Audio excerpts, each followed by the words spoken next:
हादसा नहीं बल्कि एक माँ के उस आखिरी संघर्ष की कहानी है जिसने मौत को सामने से देखकर भी अपने बच्चे का हाथ नहीं छोड़ा।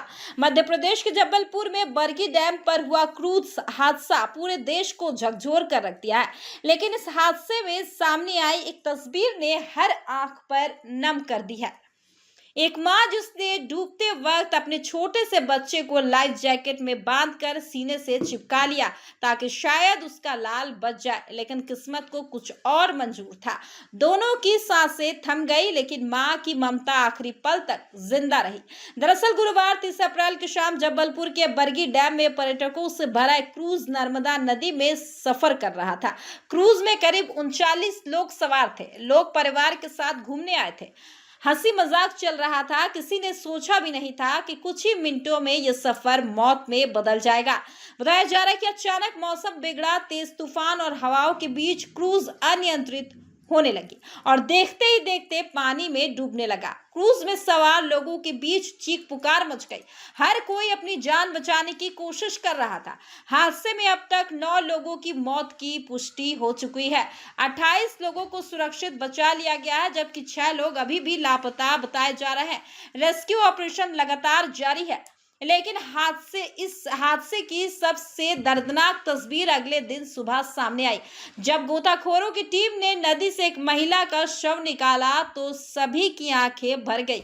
महिला के गले से उसका मासूम बेटा लिपटा हुआ था। मां ने अपने बच्चे को लाइफ जैकेट के सहारे सीने से बांध रखा था। शायद आखिरी पल तक उसे बचाने की कोशिश करती रही, लेकिन मां और बेटा दोनों जिंदगी की जंग हार गए।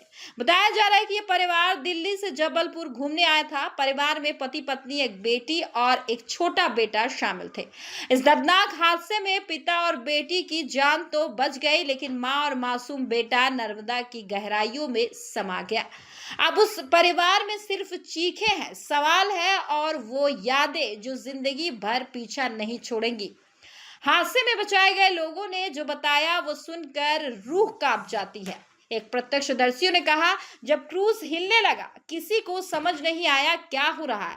लोग मदद के लिए चिल्ला रहे थे। हर तरफ अफरा तफरी थी। ऐसा लग रहा था जैसे मौत सामने खड़ी हो। रेस्क्यू टीम के सामने भी हालात बेहद चुनौतीपूर्ण थे।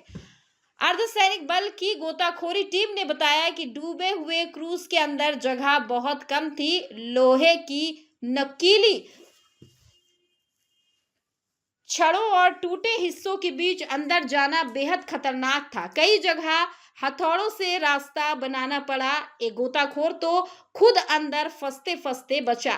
करीब 17 घंटे की मशक्कत के बाद क्रेन की मदद से डूबे हुए क्रूज को बाहर निकाला गया। अधिकारियों को आशंका है कि कुछ शव अभी भी उसके नीचे फंसे हो सकते हैं। इस हादसे ने कई सवाल भी खड़े कर दिए हैं। क्या मौसम खराब होने के बावजूद क्रूज को नदी में उतारा गया? क्या सुरक्षा मानकों का पालन हुआ था? क्या सभी यात्रियों के लिए पर्याप्त लाइफ जैकेट थी?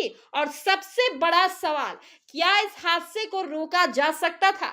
फिलहाल प्रशासन ने जांच के आदेश दिए हैं, लेकिन जिन परिवारों ने अपने अपने को खोया है उनके लिए सिर्फ जांच नहीं, जिंदगी भर का दर्द है। आज जब पूरा देश इस हादसे की तस्वीर देख रहा है तो हर माँ अपने बच्चे को कसकर सीने से लगा रही है, क्योंकि एक माँ आखिरी सांस तक माँ ही रहती है। और शायद यही तस्वीर इस हादसे की सबसे बड़ी सच्चाई है।